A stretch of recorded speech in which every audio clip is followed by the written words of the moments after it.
Sa bawat gumagawa ako ng frozen rice, pag perfect yung bilog niya, parang proud ko sa sarili ko.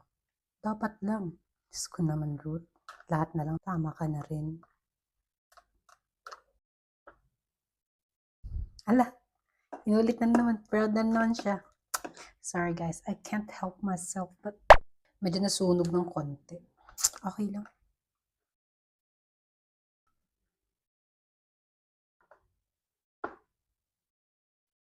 Sisimutin natin. Kahit yung mga medyo nasunog, akala nila, hindi ko sila kukunin. No. Ito na naman siya. Kinakausap niya na naman kung ano-ano.